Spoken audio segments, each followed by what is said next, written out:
کیا آپ نے تاریخ کے اس دلیر ترین جاسوس کے بارے میں سن رکھا ہے؟ سیدنا سعد بن ابی وقاص رضی اللہ تعالیٰ عنہ نے 7 افراد لشکر فارس کے بارے میں معلومات اکٹھا کرنے کے لیے بھیجے اور انہیں حکم دیا کہ اگر ممکن ہو سکے تو اس لشکر کے ایک آدمی کو گرفتار کر کے لے آئیں۔ یہ 7 آدمی ابھی نکلے ہی تھے کہ اچانک انہوں نے دشمن کے لشکر کو سامنے پایا، جبکہ ان کا گمان یہ تھا کہ لشکر ابھی دور ہے۔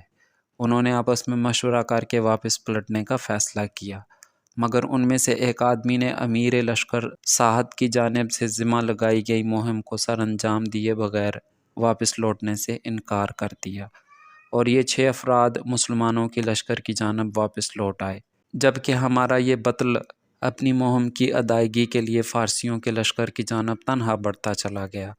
انہوں نے لشکر کے گرد ایک چکر لگایا اور اندر داخل ہونے کے لیے پانی کے نالوں کا انتخاب کیا، اور اس میں سے گزرتا ہوا فارسی لشکر کے ہراول دستوں تک جا پہنچا، جو کہ 40,000 لڑاکوں پر مشتمل تھے۔ پھر وہاں سے لشکر کے قلب سے گزرتا ہوا ایک سفید خیمے کے سامنے جا پہنچا، جس کے سامنے ایک بہترین گھوڑا بندھا کھڑا تھا۔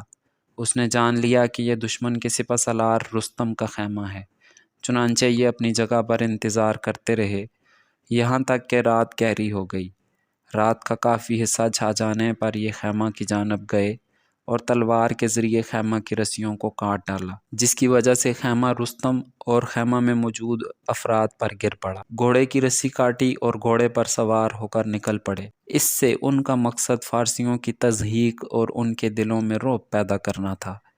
گھوڑا لے کر جب فرار ہوئے تو گھڑ سوار دستے نے ان کا پیچھا کیا۔ جب یہ دستہ قریب آتا تو یہ گھوڑے کو ایڑ لگا دیتے، اور جب دور ہو جاتا تو اپنی رفتار کم کر لیتے تاکہ وہ ان کے ساتھ آ ملیں، کیونکہ وہ چاہتے تھے کہ ان میں سے ایک کو دھوکے سے کھینچ کر سعد رضی اللہ تعالیٰ عنہ کے پاس ان کے حکم کے مطابق لے جائیں۔ چنانچہ 3 سواروں کے علاوہ کوئی بھی ان کا پیچھا نہ کر سکا۔ انہوں نے ان میں سے 2 کو قتل کیا اور تیسرے کو گرفتار کر لیا۔ یہ سب کچھ تنہا انجام دیا۔ قیدی کو پکڑا، نیزہ اس کی پیٹھ کے ساتھ لگایا اور اسے اپنے آگے ہانکتے ہوئے مسلمانوں کے معسکر جا پہنچے اور سعد بن ابی وقاص رضی اللہ تعالیٰ عنہ کی خدمت میں پیش کیا۔ فارسی کہنے لگا، مجھے جان کی امان دو، میں تم سے سچ بولوں گا۔ سعد رضی اللہ تعالیٰ عنہ کہنے لگے، تجھے امان دی جاتی ہے اور ہم وعدے کی پاسداری کرنے والی قوم ہیں، لیکن شرط یہ ہے کہ ہمارے ساتھ جھوٹ مت بولنا۔ پھر سعد رضی اللہ تعالیٰ عنہ نے کہا، ہمیں اپنی فوج کے بارے میں بتاؤ۔ فارسی انتہائی دہشتناک اور ہذیان کی کیفیت میں کہنے لگا، اپنے لشکر کے بارے میں بتانے سے قبل تمہیں تمہارے آدمی کے بارے میں بتلاتا ہوں۔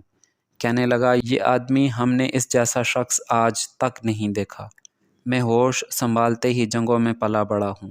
اس آدمی نے 2 فوجی چھاونیوں کو عبور کیا جنہیں بڑی فوج بھی عبور نہ کر سکتی تھی۔ پھر سالار لشکر کا خیمہ کاٹا، اس کا گھوڑا بگا کر لے اڑا۔ گھڑ سوار دستے نے اس کا پیچھا کیا، جن میں سے محض 3 ہی اس کی گرد کو پا سکے۔ ان میں سے ایک مارا گیا جسے ہم 1000 کے برابر سمجھتے تھے۔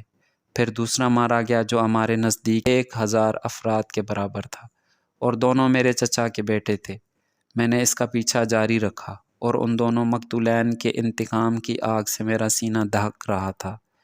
میرے علم میں فارس کا کوئی ایسا شخص نہیں جو قوت میں میرا مقابلہ کر سکے، اور جب میں اس سے ٹکرایا تو موت کو اپنے سر پر منڈلاتے پایا۔ چنانچہ میں نے امان طلب کر کے قیدی بننا قبول کر لیا۔ اگر تمہارے پاس اس جیسے اور افراد ہیں تو تمہیں کوئی ہزیمت سے دوچار نہیں کر سکتا۔ پھر اس فارسی نے اسلام قبول کر لیا۔ کیا آپ جانتے ہیں کہ یہ عظیم بطل کون تھے جنہوں نے لشکر فارس کو دہشت زدہ کیا، ان کے سالار کو رسوا کیا اور ان کی صفوں میں نقب لگا کر واپس آ گئے؟ یہ طلیحہ بن حویلد الاسدی رضی اللہ تعالیٰ عنہ تھے۔